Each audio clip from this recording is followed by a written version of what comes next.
வணக்கம் and welcome to the show மஞ்சள் வேல் மாலை. 24/7 பிஸியாவே போயிட்டு இருக்க நம்ம லைஃப்ல ரிலாக்ஸிங்கா இருக்கிறதுக்கு ஏதாவது ஒரு டைம் கிடைக்குமா அப்படின்னு எல்லாரும் பார்த்துட்டு இருப்போம். அதுக்கு ஆப்டான டைம் இந்த 5 மணி தான்.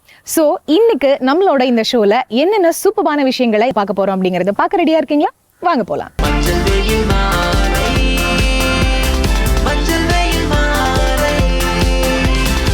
நம்ம ஷோட ஃபர்ஸ்ட் செக்மெண்ட் யோகாசனம்.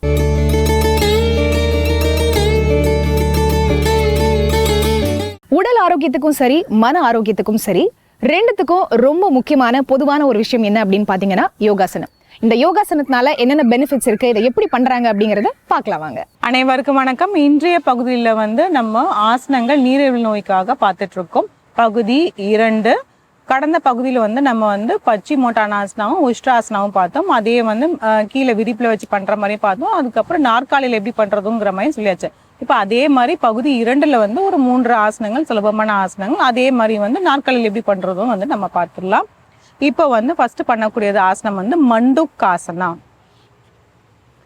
ஃபர்ஸ்ட் தண்டாசனால உட்காந்துட்டு தளர்த்திக்கலாம். காலை அதை மடக்கி வச்சுட்டு வஜ்ராசனால உட்காந்துடணும்.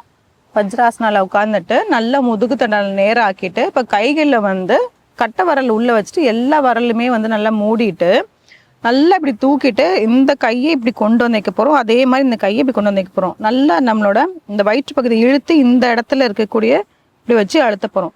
நல்லா மாறுபகுதி நல்லா நேரம் ஆக்கிட்டு மூச்சு நல்லா இழுத்துட்டு கீழே போகும்போது மூச்சு கீழே விட்டுறணும். முடிஞ்சா நெற்று பகுதி கீழே டச் பண்ணுறதுக்கு முயற்சி பண்ணுங்க, இல்லைனாலும் பரவாயில்ல.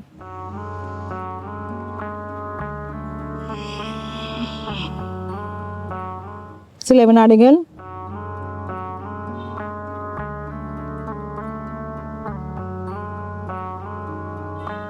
தளர்த்திக்கலாம்.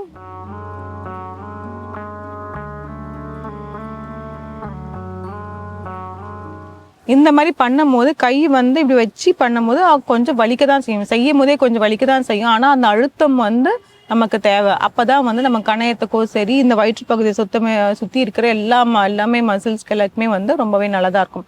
இதுவே நாற்காலியில் உட்காந்து பண்ணும்போது இதே மாதிரி பண்ணிடலாம். நாற்காலியில் உட்காந்துட்டு 2 கையுமே இது கடியில் வச்சுட்டு அப்படியே முன்னோக்கி குடிஞ்சாலே போதும். இந்த மாதிரியும் பண்ணலாம். ஏன்னா முட்டு வலி இருக்கிறவங்களும் இந்த மாதிரி போட முடியாது, வஜ்ராசனம் போட முடியாது. போட முடியலன்னா நாற்காலியில் உட்காந்துட்டு பண்ணலாம். நமக்கு தேவை வயிற்றுப்பகுதி நல்லாவே அழுந்தணும்.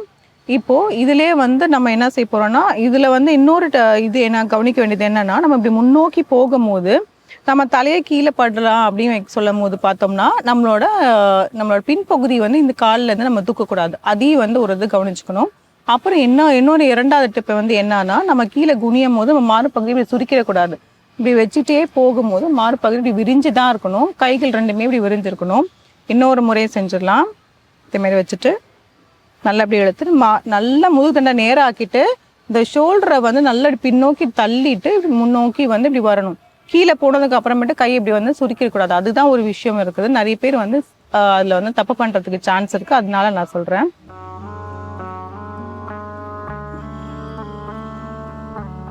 கீழே போயும் கையை நல்லா இப்படி விரிக்கணும்.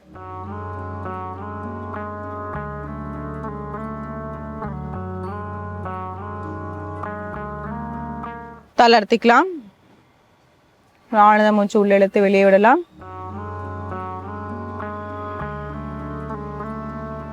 இதுலேயே இன்னொன்று என்ன கவனிக்க வேண்டியது இருக்குன்னா, மூச்சை இழுத்துட்டு கீழே போகும்போது மூச்சை விட்டுறணும். மூச்சை அடக்கக்கூடாது. நான் ஏற்கனவே சொன்ன மாதிரி எந்த ஆசனமே மூச்சை அடக்க தேவையில்லை.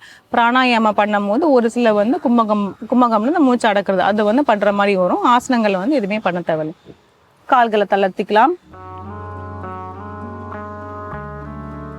அடுத்தது மரிச்சி ஆசனம். மரிச்சி ஆசனம் இந்த மாதிரி காலை நேரம் நீட்டி வச்சுட்டு வலது காலை மடக்கிட்டு இந்த காலை தாண்டி இப்படி வச்சுட்டு அதுக்கப்புறம் கையை பின்னோக்கி வச்சு நல்லா முதுகுத்தன் நேரம் ஆக்கிட்டு இப்படி முறுக்குற தன்மை இப்படி பண்ணணும். இதுலேயே நிறைய இருக்கு. இந்த கையெல்லாம் இப்படி கொண்டு தள்ளணும்னா இன்னும் கொஞ்சம் முழுகுத்தன்மை ஏற்படும். ஆனால் அப்படி பண்ண வராதவங்களுக்காக நான் ரொம்ப சிம்பிளாக பண்ணுறது என்னன்னா, ஒரு காலை நீட்டிக்கோங்க, ஒரு காலை மடக்கிட்டு இந்த கையை அப்படியே வச்சிருந்தாலே போதும். முதுகு தண்டை நல்லா நேரம் ஆக்கிட்டு நல்லா இப்படி திரும்பி இப்படி பார்க்கணும். இதில் சில வினாடிகள். 1 2 3 4 5 6 7 8 9 10 தளர்த்திக்கலாம். அதே மாதிரி இடது பக்கம் வந்து பண்ணிடலாம்.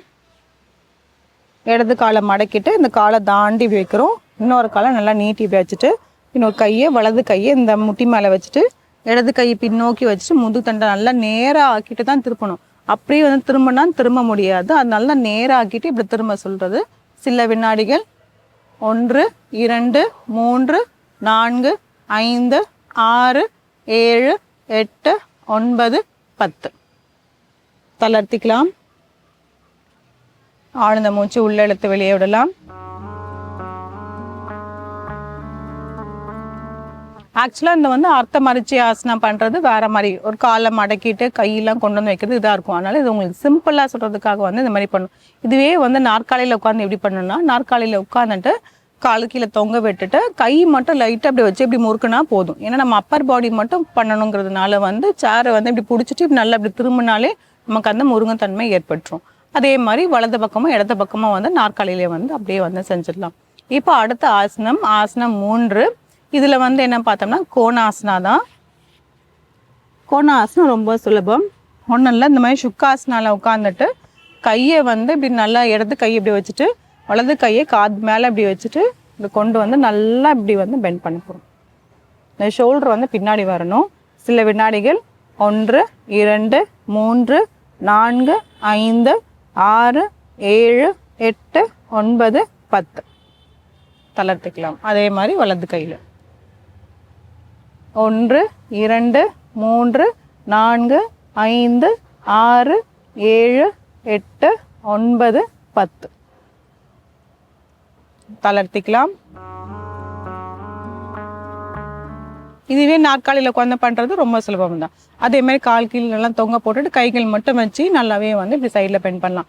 இப்போ இந்த பகுதியில் நம்ம பார்த்துக்கூடியது வந்து முன்னோக்கி குனிஞ்ச மண்டுக்காசனா, அதுக்கப்புறமேட்டு நம்ம முறுக்கிற தன்மை ஏற்படுறது மரிச்சி ஆசனா, அதுக்கப்புறம் சைட் பெண்ட். ஸோ இதெல்லாம் பண்ணும் போது பார்த்தீங்கன்னா முன்னோக்கி குனியறதுக்கு இதாக இருந்தாலும் சரி, இப்படி முறுக்கு பண்ணுறதா இருந்தாலும் சரி, சைட் ஸ்ட்ரெச் எல்லாமே இந்த வயிற்று பகுதிக்கு எல்லாமே கரெக்டாக வந்துடும். ஸோ இந்த ஆசனங்கள் திரும்ப திரும்ப பண்ணும் போது பார்த்தீங்கன்னா நம்மளுக்கு கணையம் வந்து நல்லாவே வந்து ஸ்ட்ராங்காக இருக்கும். இந்த ஆசனங்கள்லாம் முயற்சி செஞ்சு பாருங்க. மீண்டும் அடுத்த பகுதியில் சந்திக்கலாம்.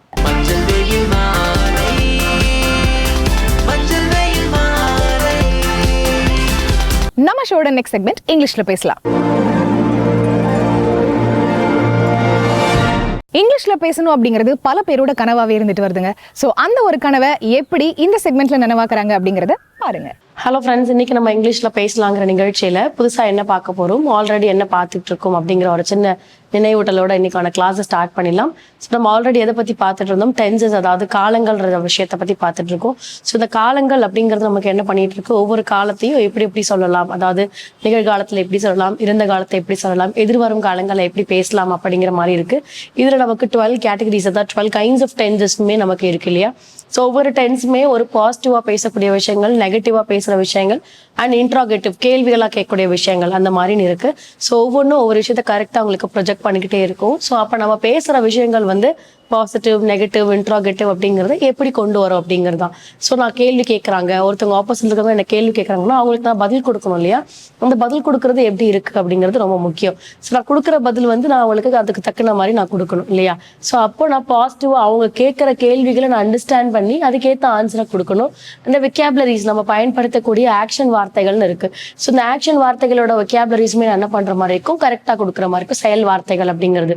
அப்போ ஒரு வாக்கியத்துக்கு நமக்கு என்ன பண்ணணும், ஒரு ரூல் பேஸ்டாக இருந்தாலுமே எது எந்த இடத்துல எப்படி பயன்படுத்தணும் அப்படின்னு இருக்கு. ஸோ அதன் அடிப்படையில் இன்னைக்கான ரூல் என்ன, எப்படி சென்டென்ஸை ஃப்ரேம் பண்ணலாம் சொல்லி தருவாங்க. ஸோ இன்னைக்கு பார்க்க போகிற ரூல் வந்து future perfect tense.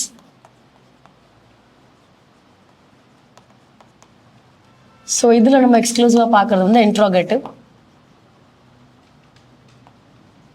Interrogative, which is indicate the question mark. So before the rule, என்னென்ன actions இருக்குன்னு, present, past participle. So இன்னைக்கு verb என்ன எடுக்கிறோன்னா reach. ஸோ ரீச் அப்படிங்கிறது ஒரு இடத்துல போயிட்டு ரீச் ஆகிறது. ஸோ அப்போ அந்த இடத்துல அடைய அப்படின்னா நான் அந்த இடத்துக்கு சேர்ந்து அடைஞ்சிட்டேன் அப்படிங்கிறது. இதுவே V2 and V3ல வந்து ரீச்டுனா அடைந்தனர், அப்படி இல்லைன்னா அடைந்தது. So reached அப்படிங்கிறதுக்கானது. ஸோ அடைய, அடைந்தது, அடைந்தனர் அப்படிங்கிறது மாதிரி. ஸோ இப்போ இதை வச்சுட்டு சென்டென்ஸ் ஃப்ரேம் பண்ணலாம். அதுக்கு முன்னாடி என்னெல்லாம் சப்ஜெக்ட்ஸ் இருக்குன்னு பார்ப்போம். I, we, you, he, she, they, it. So இது சப்ஜெக்ட்ஸில் இருக்குது. ஸோ ரூல் அப்படின்னு பார்க்குறோம் அப்படின்னா கண்டிப்பாக என்ன வரணும், ஒருத்தரை இண்டிகேட் பண்ணுறதுக்கு ஒரு சப்ஜெக்ட் வேணும். ஓகேங்களா? ஸோ அந்த சப்ஜெக்ட்டுக்கு முன்னாடி நம்ம என்ன பண்ணுறோம், இன்ட்ராகேட்டிவ் கேள்வி அப்படிங்கிறதுனால ஃப்யூச்சரை நான் என்ன பண்ணுறேன் முன்னாடி கொண்டு வரேன். அதாவது யாரை குறிக்குதுங்கிறதுக்கு முன்னாடி என்ன பண்ணுறேன், கேள்விகளாக கொண்டு வரேன். ஃபஸ்ட்டு யார் வருவாங்க, ஃப்யூச்சர், வில் ஆர் ஷல். அவங்கள தொடர்ந்து தான் யார் வருவாங்க, சப்ஜெக்ட். அதுக்கப்புறமா பர்ஃபெக்ட் அப்படின்னு சொல்கிறோம். பர்ஃபெக்ட்டுங்கிறது விச் இஸ் இண்டிகேட் ஹேவ். அதுக்கப்புறம் தான் ஆக்ஷன் வார்த்தை, செயல் வார்த்தைகள், என்ன செயலை செய்கிறாங்கன்றது. தென் ஃபாலோட் பை சென்டென்ஸை கண்டினியூ பண்ணுறது. ஸோ இதுதான் நமக்கு என்னது, ஒரு ரூல் அமையுது. ஸோ ஃபியூச்சர் பர்ஃபெக்ட் டென்ஸோட இன்ட்ராகேட்டிவ் ரூல். ஸோ இதுக்கான எக்ஸாம்பிள் எழுதுறோன்னா, will they. So will they. So will they reached அப்படின்னு எழுதிக்கலாம். ஸோ will they reached-னு எழுதுனா அவங்க ரீச் ஆயிருப்பாங்களா அப்படிங்கிற மாதிரி வரும். இது ப்ரெசென்ட்ல, அதாவது நம்ம ஃபியூச்சரில் கேட்குறத வந்து பர்ஃபெக்ஷன் இல்லாமல் கேட்குறோம். நம்ம பர்ஃபெக்ஷன் வரும்போது இந்த இடத்துல என்ன பண்ணுறோம், கனெக்ஷன் கொண்டு வரோம். என்ன கனெக்ஷன் கொண்டு வரோம்னா ஃபியூச்சர் பர்ஃபெக்ட்னால ஹேவ் அப்படிங்கிறத கொண்டு வரும். அப்போ இதை எப்படி எழுதலாம் அப்படின்னா, will they have reached. அவங்க reach ஆயிருப்பாங்களா, will they have reached. எங்கே அப்படிங்கும் போது ஸோ எந்த இடம் ஸ்பாட் பண்ணாலும் சரி, இல்லை ஏதாவது காம்படிட்டிவ், இல்லை ஏதாவது ஸ்கில் பேஸ்ட் கொடுக்குறீங்க அது ரீச் பண்ணாலும் சரி. So will they have reached home. So will they have reached homeனா அவங்க வீட்டுக்கு போயிருப்பாங்களா அப்படிங்கிறது. ஸோ கொஸ்டின் மார்க்கா அப்படின்னு நம்ம கொண்டு வந்துக்கலாம், ஏன்னா கொஸ்டின் இல்லையா அதனால. அப்போ அவர்கள் will they have reached home தான் கொடுத்துருக்கேன், யாருடைய வீட்டுக்குன்னு சொல்லலை. ஸோ அவர்கள்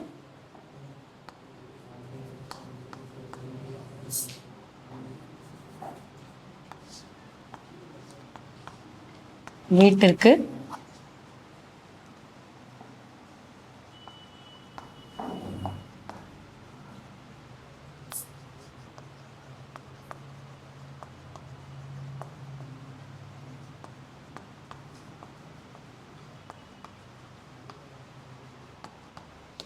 ஸோ அப்போ அவங்க வீட்டுக்கு போயிருப்பாங்களா அப்படிங்கிறது will they have reached home, அவங்க வீட்டுக்கு போயிருப்பாங்களா அப்படிங்கிறது. இதே நீங்கள் வந்து பாசிட்டிவ் சென்டென்ஸ் எழுதும் போது they will have reached home. So அவங்க வீட்டுக்கு போயிருப்பாங்க. இதே நெகட்டிவ்ல எழுதும் போது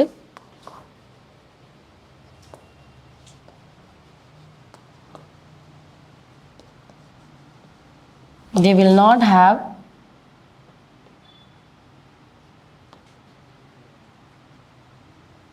reached home. அப்போ ஒரு கேள்வி ரெண்டு பதில்கள்.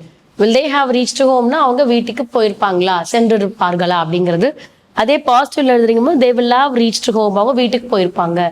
நெகட்டிவ்ல எழுதும்போது they will not have, அந்த இடத்துல அவங்க என்ன பண்ணிக்க மாட்டாங்க, வீட்டுக்கு போயிருக்க மாட்டாங்க அப்படிங்கிறது தான். ஸோ அப்போ இது நீங்கள் டெவலப் பண்ணனாலும் டெவலப் பண்ணலாம். So will they have reached home by the time, அந்த சமயத்தில் அப்படின்னு சொல்லலாம், இல்லை அவர்களோட அப்படிங்கிற மாதிரி சொல்லலாம். ஸோ அந்த மாதிரி நீங்கள் ஆட் பண்ணியும் சொல்லிக்கலாம், எக்ஸ்டெண்டும் பண்ணிக்கலாம் சென்டென்ஸை. ஸோ அப்போ இன்னைக்கான வேர்ப் ஃபார்ம் வச்சுட்டு நம்ம என்ன பண்ணியிருக்கோம், சென்டென்ஸ் ஃப்ரேம் பண்ணியிருக்கோம். இன்ட்ராகேட்டிவ், அந்த இன்ட்ராகேட்டிவ்க்கு பதிலும் எழுதியிருக்கோம், பாசிட்டிவ் நெகட்டிவ்ன்ற ஆன்சர்ஸும் எழுதியிருக்கோம். ஸோ அடுத்த கிளாஸில் அடுத்த இன்ட்ரெஸ்டிங்கான சென்டென்ஸோட உங்களை மீட் பண்ணுறேன். தேங்க்யூ.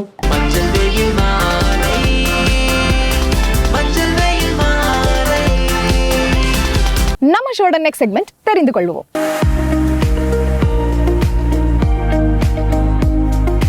இந்த செக்மெண்ட்ல ஒவ்வொரு நாளும் புதுசா நிறைய விஷயங்களை பார்த்துட்டு வரோம். இன்னைக்கு என்ன பார்க்க போறோம் அப்படிங்கறத பாருங்க. வசந்த் டிவி ரசிகர்களுக்கு வணக்கம். இன்னைக்கும் நம்மளுடைய தெரிந்து கொள்வோம் நிகழ்ச்சியில தெரியாத பல விஷயங்களை தெரிஞ்சுக்க போறோம். யுனைடெட் ஸ்டேட்ஸ் இதை பத்தி நம்ம எல்லாருக்கும் தெரியும் இல்லையா? அது என்னப்பா ரொம்ப பிரம்மாண்டமான ஒரு இடம்ப்பா, அவங்க கிட்ட இல்லாத பணமாப்பா அப்படின்ற மாதிரி நம்ம சொல்லுவோம். என்னதான் யூஎஸ் அமெரிக்கா இதெல்லாம் பத்தி நம்ம ரொம்ப பெருமையா பேசிக்கிட்டு இருந்தாலும் நேச்சுரல் டிசாஸ்டர் அப்படின்னு சொன்ன உடனே அதெல்லாம் மறந்துடுவோம். நம்மளோட இந்தியா தான்ப்பா ரொம்ப கவலைக்கிடமான நிலைமையில இருக்கு. அடிக்கடி புயல் வருது, அடிக்கடி மழை வருது, அடிக்கடி வெள்ளம் வருது அப்படிலாம் நம்ம யோசிச்சுக்கிட்டு இருப்போம். ஆனா இந்த உலகத்திலேயே ரொம்ப பாவப்பட்ட இடம் எதுப்பா அப்படின்னு கேட்டா இந்த பூமியிலேயே யுனைடெட் ஸ்டேட்ஸ் ஆஃப் அமெரிக்கா அப்படின்னு தான் சொல்றாங்க. எஸ், அங்கதான் ஃப்ளட் வரும், காட்டு தீ வரும், டொர்னாடோஸ் அதாவது சூறாவளி வரும், இப்படி எல்லாமே வரும். வறண்ட பாலைவனமும் அங்கதான்ப்பா அப்படின்ற மாதிரி வெதர் ரொம்ப மோசமான ஒரு நிலைமையில மக்கள் வாழ்ந்துகிட்டு இருக்காங்க அப்படின்னா அது யுனைடெட் ஸ்டேட்ஸ் ஆஃப் அமெரிக்கான்னு தான் சொல்றாங்க. ஏன்னா சீரான ஒரு கிளைமேட் இல்லாம மாறி மாறி மாறி போட்டு சித்திரவதை பண்றது அங்கதான். பட் என்ன பண்ண முடியும், அங்கிருந்து தானே பணம் அதிகமா உலகத்துல புழங்குது. ஆனா நம்ம எல்லாரும் நினைச்சிட்டு இருப்போம் இந்தியா தான் இருக்கிறதுலே ரொம்ப மோசமான சுச்சுவேஷன்ல இருக்கு, அடிக்கடி மழை வருது, புயல் வருது, வெள்ளம் வருது அப்படின்லாம் சொல்லுவோம். பட் இதை விட ரொம்ப கவலைக்கிடமான நிலையில தான் யூஎஸ் இருக்குன்னு சொல்றாங்க. ரொம்ப அதிகமாக கிரைம் நடக்கிற இடம் எது அப்படின்னு கேட்டால் அது பிரேசில்னு சொல்லுவாங்க. இந்த பிரேசில் இருக்கக்கூடிய சில இடங்களில் கிரைம் அதிகமாக நடந்துக்கிட்டே இருக்குது. ஆனால் இதை கண்ட்ரோல் பண்ணும் அப்படின்றதுக்காக எப்பயுமே ஒரு கைதியை தூக்கி ஜெயிலில் அடைச்சிருவோம். ஆனால் ஜெயிலிருந்து திரும்ப அவங்க வெளியே போனதுக்கு அப்புறமா தவறுகள் பண்ணுறாங்க இல்லையா, அது எல்லாத்தையும் சரி பண்ணும் அப்படின்னா அவங்களுக்கு ஒரு நாலேஜை கொடுக்கணும். அப்போ என்ன பண்ணுவோம், அவங்கள புக்கு படிக்க வைப்போம் அப்படின்னு சொல்லி ஃபர்ஸ்ட் புக்ஸ் எல்லாம் கொடுத்துருக்காங்க. ஆனால் அந்த ஜெயிலில் இருக்கக்கூடிய பிரிசனர்ஸ் யாருமே அதை ப்ரிஃபர் பண்ணவே இல்லை, யாருமே அதை கொடுக்காம போயிட்டாங்க. அதனாலே என்ன பண்ணுறாங்க, பேசாமல் ஒன்று பண்ணுவோன்னு சொல்லிட்டு அந்த புக்ஸ் எல்லாம் யார் யார் படிக்கிறாங்களோ அந்த புக்ஸ் அவங்க படித்து ரிப்போர்ட் எழுதுறதுக்கு ஏற்ற மாதிரி அவங்களுடைய வாழ்நாள் தண்டனையை கொஞ்சம் கொஞ்சமாக கம்மி பண்ணிகிட்டே போயிருக்காங்க. அவங்க ஒவ்வொரு புக்கு படிக்கும் போதும், அதாவது இப்போ ஒரு புக்கு படிக்கிறாங்க அப்படின்னா ஒரு வருஷத்துல 48 நாள் அவங்களுக்கு கழிஞ்சிருமா. இப்படி அவங்க எத்தனை புத்தகம் படிச்சுக்கிட்டே இருக்காங்களோ அவங்களுக்கு அவங்களுடைய வருஷத்துக்கு 48 நாள் அப்படின்றத குறைஞ்சிக்கிட்டே இருக்கும் அப்படின்ற மாதிரியும் சொன்னாங்க. அது சொன்னதுக்கு அப்புறமா அங்கே புக்ஸ் படிக்கிறவங்களோட எண்ணிக்கை ரொம்ப அதிகமாயிருச்சு. சீக்கிரமாக புக்கு படித்து ரிப்போர்ட் எழுதி கொடுத்துட்டோம்னா நம்ம சீக்கிரமா விடுதலை ஆயிரலாமே அப்படின்ற ஒரு எண்ணத்துல நிறைய புக்ஸ் படிக்க ஆரம்பிக்கலாங்க. ஆனா அந்த புக்ஸ் எல்லாம் படிச்சு முடிச்சு அவங்க வெளியே போனதுக்கு அப்புறமா அவங்க குற்றங்கள் பண்றதும் இப்போ ரொம்ப கடுமையா இல்லை அப்படின்ற மாதிரியும் சொல்லியிருக்காங்க. ரொம்ப கம்மியாயிருச்சு அப்படின்ற மாதிரியும் ரிப்போர்ட் பண்ணியிருக்காங்க. கூகுள் அப்படின்னு சொல்லும் போது எவ்வளவு ஸ்டைலா இருக்கு. ஆனா அவங்க கண்டுபிடிச்ச டைம்ல கூகுள் அப்படின்னு பேர் வைக்காம பேக் ரப் அப்படின்னு பேர் வச்சிருந்திருக்காங்க. பேக் ரப் அப்படின்னு வச்சதுமே இந்த சர்ச் இன்ஜினுக்கு பயங்கரமான ஒரு கலாயெல்லாம் வர ஆரம்பிச்சிருச்சு. பேக் ரப் டவுன்லோட் பண்ணிட்டியா அப்படின்லாம் சொல்லும் போது ரொம்ப தவறான வார்த்தைகளை உச்சரிக்கிற மாதிரி இருக்கு அப்படின்றதுனாலயே பேக் ரப் அப்படின்ற அந்த பேரை கூகுளா அதுக்கப்புறமா மாத்திட்டாங்க. பாத்தீங்களா, கூகுள்னு ஃபர்ஸ்ட் வைக்கலையாம், பேக் ரப்னு வச்சிருந்திருக்காங்க. எப்போ பெண்கள்லாம் ஷர்ட்ஸ் போடலாம் அப்படின்ற மாதிரி அனௌன்ஸ் பண்ணாங்களோ அப்போ பாய் ஷர்ட்டுக்கும் கேர்ள் ஷர்ட்டுக்கும் எப்படிப்பா வித்தியாசம் கண்டுபிடிக்கிறது அப்படின்ற மாதிரியான ஒரு சிக்கல் வந்துச்சு. ஏன்னா அப்போ அவங்களுக்கு ஏற்ற மாதிரி ஸ்லிம் ஃபிட்டா அப்படி தைக்கலாம் அப்படின்ற மாதிரி எல்லாம் பிளான் கிடையாது. ரொம்ப ஜென்ரலாகவே யார் பார்த்தாலும் நோட்டீஸ் பண்ற மாதிரி ஒரு விஷயம் வேணும் அப்படின்றதுனால பாய்ஸ் போடுறாங்க அப்படின்னா ஜென்ஸுக்காக மேனுஃபேக்சர் பண்ணக்கூடிய ஷர்ட்ஸில் ரைட் சைடில் பட்டன் வரணும், கேர்ள்ஸுக்காக மேனுஃபேக்சர் பண்ணக்கூடிய ஷர்ட்ஸில் லெஃப்ட் சைடில் பட்டன் வரணும் அப்படின்ற மாதிரி தான் கண்டுபிடிச்சாங்க. அது யூனிசெக்ஸாக இருந்துச்சுன்னா அது ரைட் சைட்லேயே இருக்கட்டும், யார் வேணாலும் போட்டுக்கலாம் அப்படின்ற மாதிரினா ரைட் சைட்லேயே இருக்கட்டும் அப்படின்ற மாதிரி பிளான் பண்ணாங்க.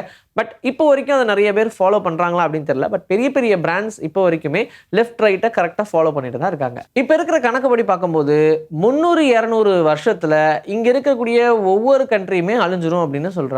வாட் அப்படின்னு நீங்கள் கேட்கலாம். ஆனால் அது கண்ட்ரி அழியுதுன்னு சொல்கிறத விட ஒரு கேப் நமக்குள்ள இருக்கு இல்லையா, அந்த கேப்லாம் இல்லாமல் எல்லாம் ஒன்றா சேர்ந்துரும் அப்படின்னு சொல்கிறாங்க.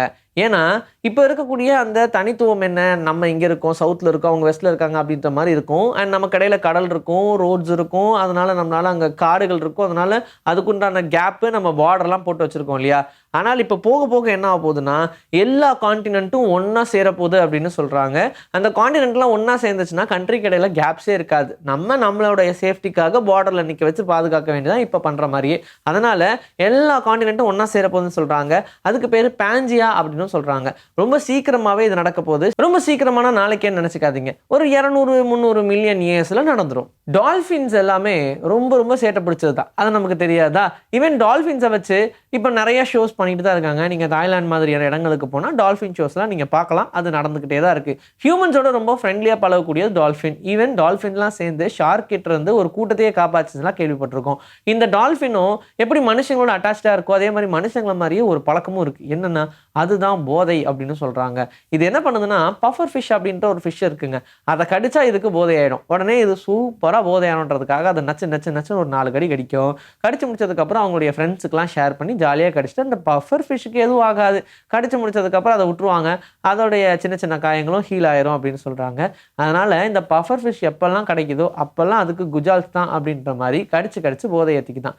இன்னைக்கு நம்மளுடைய தெரிந்து கொள்ளும் நிகழ்ச்சியில் தெரியாத பல விஷயங்கள் தெரிஞ்சுக்கிட்டோம். இதே மாதிரி சூப்பரான கண்டென்ட்டோட உங்களை நான் வந்து சந்திக்கிறேன். Until then, this is bye from Vijay. Take care. இன்னைக்கு நம்ம ஷோல பார்த்த எல்லா செக்மெண்ட்ஸுமே ரொம்ப சூப்பரா, இன்ஃபர்மேட்டிவா, டிஃபரெண்டா இருந்திருக்கும் அப்படின்னு நம்புறேன். இதே மாதிரி ஒரு சூப்பரான எபிசோடோட மீண்டும் சந்திப்போம். Until then, it's bye from Farida and Manjalvel Malay team.